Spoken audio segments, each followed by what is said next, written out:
But it's important, if you're going to remember and understand the meaning of Harvey's life, to remember and understand his people, and to know what it was like to be a refugee from Texas or Alabama or wherever in the early 70s, and to remember the ecstasy and the agony of the queer ghettos that a lot of us inhabited at that time. Because ultimately, the thing that set Harvey apart, in my experience, was not that he was the smartest or the cleverest or the most fun or the most courageous or the most interesting person I'd ever known, though he ranked pretty high in all those categories. But it was because there was something about Harvey that would not allow you to not deal with him. And that was his political wish for us, was that the world not be allowed not to deal with us. But on a personal level, he made my life very difficult because I had 30 years of solid experience in not dealing with much of anything. And to have this extraordinary person say things to me and ask me to do things and be things in a way that I could not say no was kind of the first sense I had that this was something extraordinary. Harvey had kind of an X-ray vision.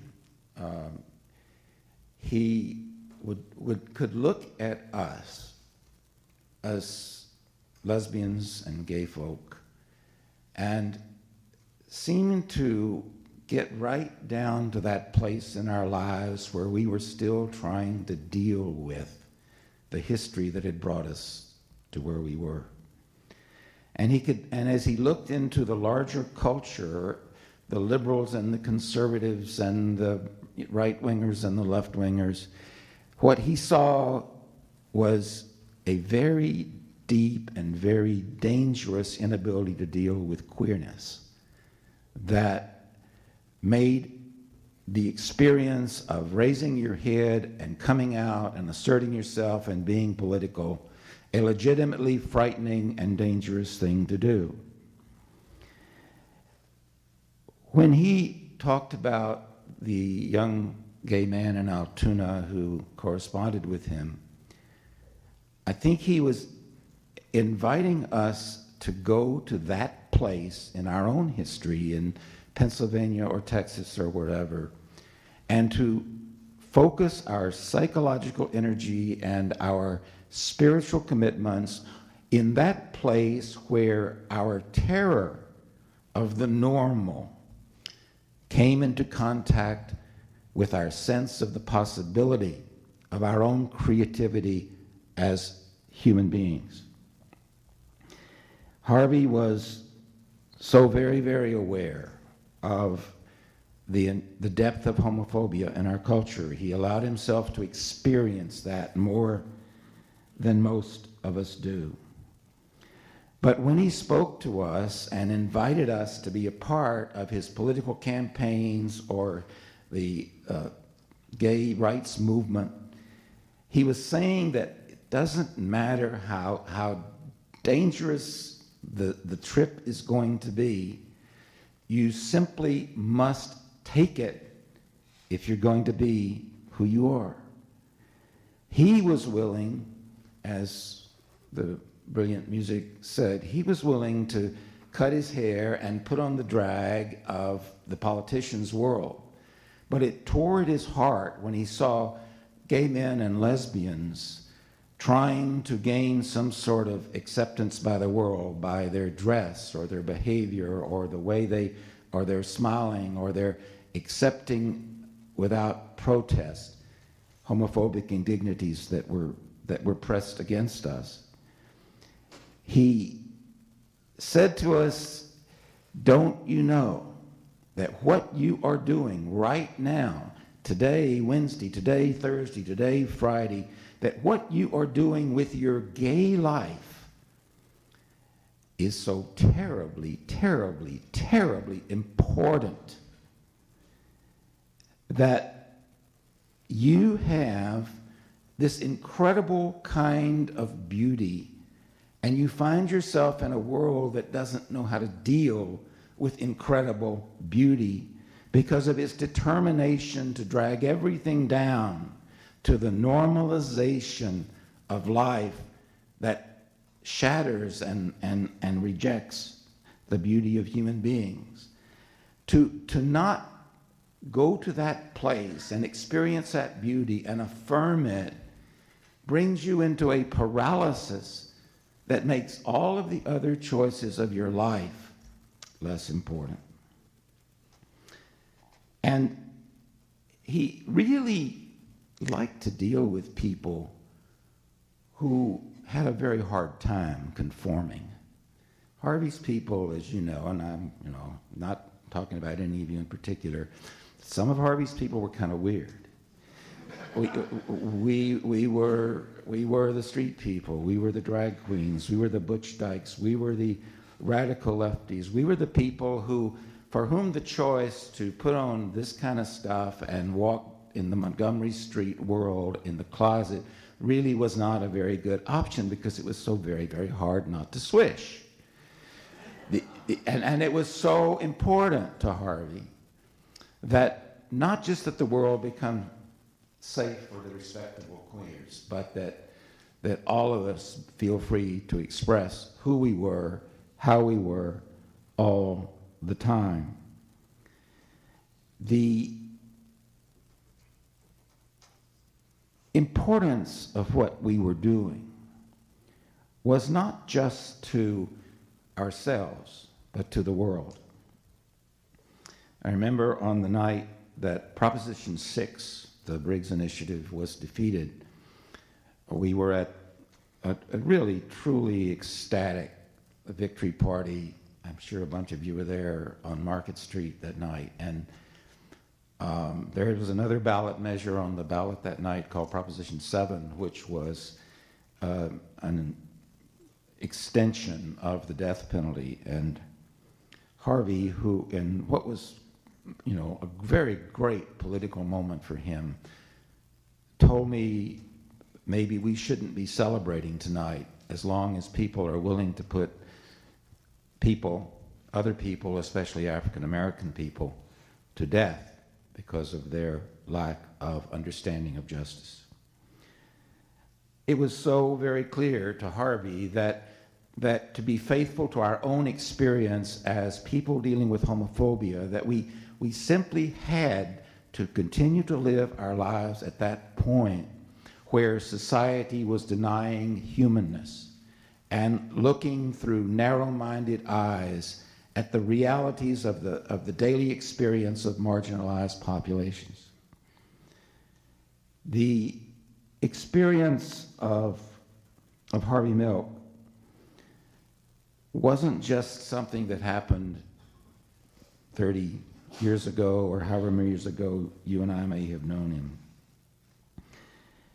Now that experience of living at that place where our coming out from our refusal to challenge the offensive dominating forces in our culture includes a lot more. It includes Harvey's death. That night, I loved the way that Stuart expressed it with when the boat runs into something and nothing happens, and you discover that maybe you're in the middle of your new life. Because that day was both the most horrible and in some ways the most astonishing experience of human beings who had felt we had hope because we had Harvey, having to learn with a terrible abruptness that maybe we have hope because we had Harvey, but now we have hope because we have ourselves. And that we find ourselves in a situation where the challenge he gave to us to come out and change and win must become a message that goes way beyond the lesbians and gay men of the world. The beauty of George Moscone as a father was to be able to take each of his 4 kids, and make them feel special and do things with them that were special to each of us. He didn't impose what he wanted us to be. My father was liberal, and that's how we grew up. But it's not like we were smoking pot at home or drinking, and it wasn't like that. You're liberal because you're into individual rights and freedoms, gay rights, diversity, and equal rights, and personal freedoms. You guys laugh, but I remember I was at St. Ignatius. That's where I went to high school, and this was 1976 or 77, and I had to do an assignment, which was write a speech for debate class. And I didn't know what to do, and I sat down with my father. He loved this stuff. Rolled up his sleeves. He was an intense guy. Yeah, he was an intense guy. So, okay. And I didn't really want to do it. I just, okay, Dad, I got to write a speech. What do you think? Boom. Got the pad of paper out, rolled up the sleeves, and here we are. And I'm kind of, taken back because he was really into it. And what we wrote was, what he had me write was legalizing marijuana. Again, he didn't smoke, I don't think, maybe occasionally, but he really didn't smoke marijuana. But that wasn't the point. The point was, how can people tell other people what to do? How can people tell other people they can't have an abortion or can't marry this person who's of the same sex or someone else, or do what they want to do, or smoke pot? And I thought it was like, oh, geez, Dad, this isn't great for high school, and my classmates and everything. My father didn't have, hope the mayor's gone by this time maybe, but he didn't have a driver, didn't have a car, didn't want a car. That'd be a pretty cool thing to have if you were the mayor or whoever you were. If you were able to have a driver and a car, that'd be nice, right? You earned it, I guess. But he didn't have that, and he instead bought this little Alfa Romeo, which is about this big, and he was kind of big for the car, but that was his car. It was not a nice car. It was really kind of torn up and everything, but that was his thing. He had his Alfa Romeo. He'd park it out in front of City Hall. One Friday, in the summers, we'd go to Tahoe, Squaw Valley, and that was our big vacation, we'd go up there.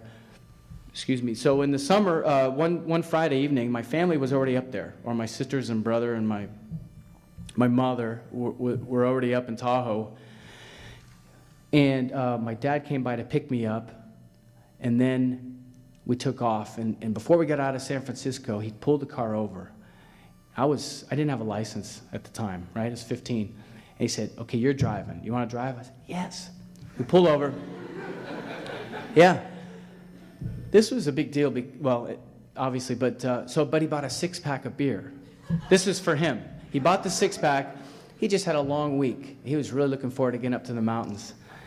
So we're in this small car, and we had to listen to John Coltrane and, some jazz and stuff, which I still love to this day because of hearing it with him. He was I was driving, and he had a beer because he's getting off work. He was tired. And I don't know what was going on during the city at that time. I couldn't say, because I was concentrating on driving this car, while my dad was checking out, basically, and the music and everything. It's hard to put it all together. So I screwed up. When you drive up towards Sacramento, you either go Highway 50, which takes you to South Shore, or you go 80, which takes you towards Reno. And that's what we wanted, was 80. And it was nighttime, I didn't know, and I took the wrong turn. So we're on 50, which takes you terrible road, and it takes forever. Right, Marcel? It's a bad road. So my dad's asleep right now at this time. I go, shit. And I knew I screwed up. I have no idea how to unscrew up or what to do. I don't know. I got to just drive straight and not, crash, because now, driving. My dad wakes up somewhere, maybe above, wherever, Echo Summit or something, We're way in the wrong place now. We're in the wrong part. And I felt bad because, I'm supposed to be a man now because I'm driving, and he's having a beer, and I'm okay, I can drive, but I can't. I couldn't do it. I screwed up. And I didn't wake him up or anything. He woke up. Oh, Dad, I'm so sorry, I'm going the wrong way. I took 50, and I know we got to go all the way to Squaw Valley. It's just a long ways. He's like, no problem. We're here, He was fine with it. So it was cool. I got in an accident once in that car, and that really was not my fault. I'm not going to go into it. You hear that a lot, but it wasn't. But I was just so scared because, thankfully, no one got hurt, but I was so scared to tell him because this was his car. You got to understand, this was his car. He grew up with nothing, and to have this car, which was kind of nothing, but it was a cool little Italian Roadster, and that's his car. And I got it for this, date or something, and so I got in an accident. When I got home, he was asleep, somehow didn't deal with it that night. The next morning, Dad, I got in an accident. First thing he says was anybody hurt? This is not novel. I think Father hopefully would say that. No. Okay. But then he just blew his top, man. And he had lungs, he could yell. He was intense. But it shows the difference sometimes in priorities. So,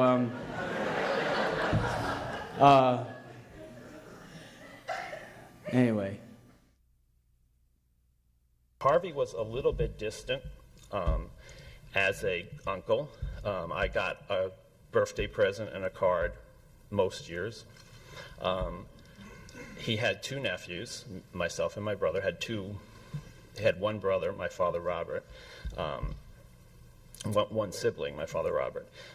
So he had kept his distance, and to be honest with you, my main thought of Harvey as my uncle until that event of my grandfather's death was, this is the guy who got me to see my first musical, which was Jesus Christ Superstar. Now, I wasn't actually saying that for the gay connection, but it was a major impact on my life. I shared with Dan, actually we talked together about that musical because it actually is a social justice musical, and it has a tremendous message. But my connection was, wow, this is the guy connected to the theater in New York who could get us in the first week it opened and in the orchestra. And so that was always the way I looked at Harvey. He was kind of distant, but he was connected.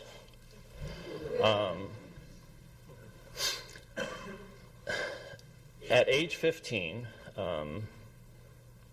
when Grandpa Bill passed away, I had connected to Harvey like I would have never thought I could have at that time in my life, where I was in my life.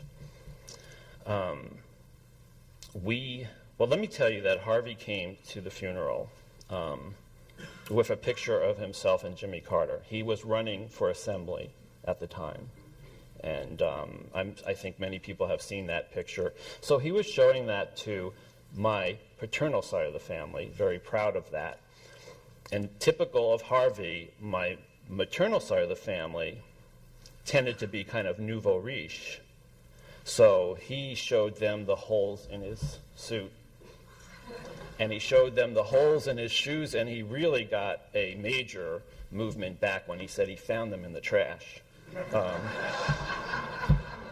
So he had many little agendas. But at some point,